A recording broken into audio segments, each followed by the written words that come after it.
बिस्मिल्लाहिर्रहमानिर्रहीम। अस्सलाम वालेकुम स्टूडेंट्स।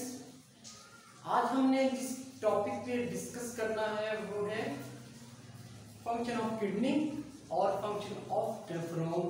मतलब क्या है कि हमने देखना है कि ह्यूमन बॉडी में यूरिन फॉर्मेशन कैसे होता है, how urine formation takes place in human body और ह्यूमन किडनी और नेफ्रॉन।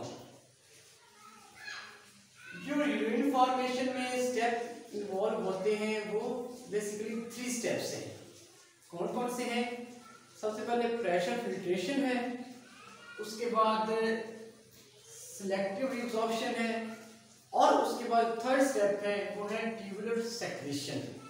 जो सबसे पहला स्टेप है वो है प्रेशर फिल्ट्रेशन। हम देखना है कि प्रेशर फिल्ट्रेशन कैसे होती है।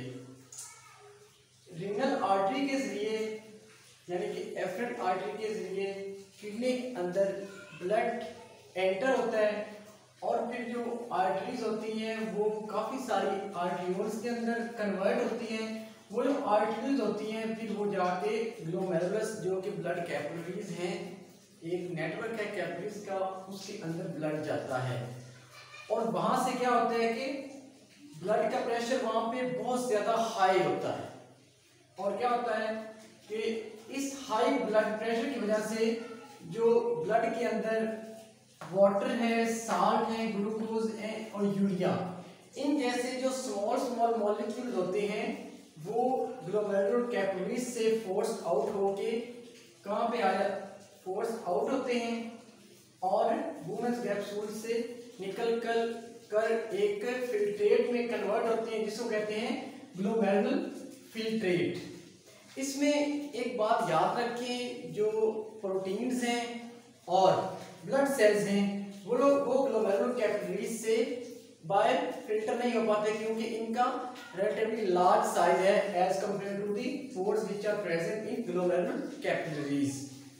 तो क्या होता है कि जब ये सारा जो फिल्ट्रेट होता है, ये सारी चीजें जिसमें वाटर भी है, साल्ट भी है, ग्लूकोज भी है और यूरिया भी है, ये बाहर निकलते हैं ग्लोमेरुलर से। तो उसे क्या कहते हैं? ग्लोमेरुलर फिल्ट्रेट कहते हैं। उसके बाद सेकंड स्टेप है सिलेक्टिव रिएब्जॉर्प्शन। जो 99% ग्लोमेरुलर फिल्ट्रेट है वो वापस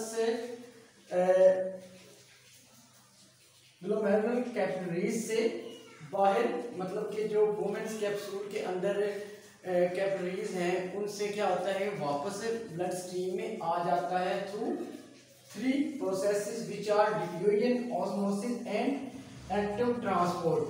जो रीनल ट्यूब्यूल्स के इर्द गिर्द सराउंडिंग में यहाँ पे क्या होता है, यहाँ पे ब्लड वेसल्स भी होती हैं।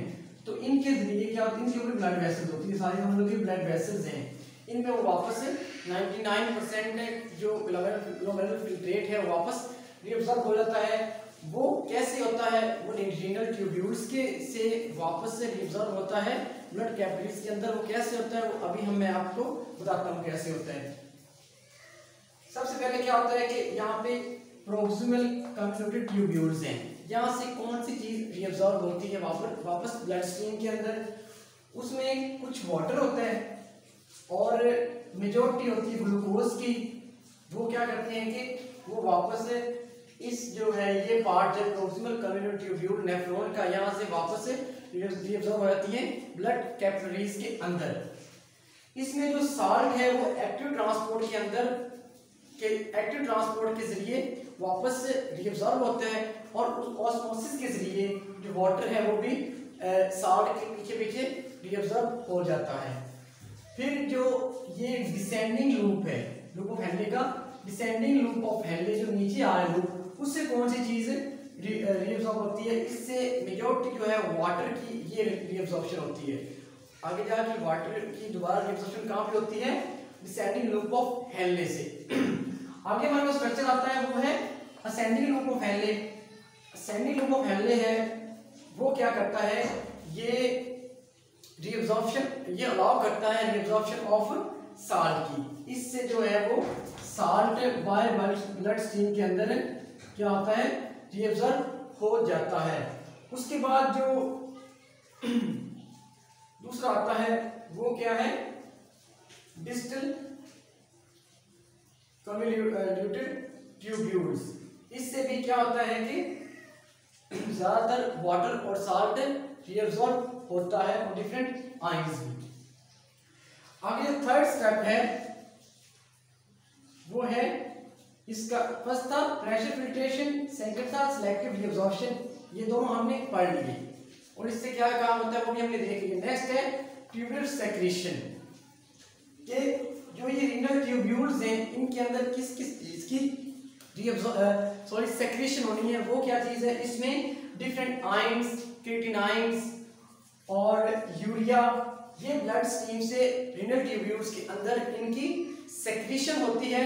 ये क्यों होती है, ताकि ब्लड की जो नॉर्मल पीएच है उसको मेंटेन किया जा सके।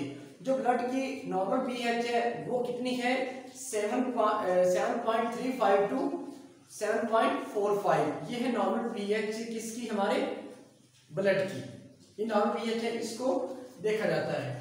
ठीक है, ये सारे स्टेप्स होने के बाद जो एंड पे आके हमारे पास जो इम्प्योरिटीज बचती हैं, जिसमें डिफरेंट वाटर भी होता है, यूरिया भी होता है, उसके अंदर क्लोराइड आयंस भी होते हैं, पोटेशियम आयंस भी होते हैं, सोडियम आयंस भी होते हैं और अदर आयंस भी होते हैं।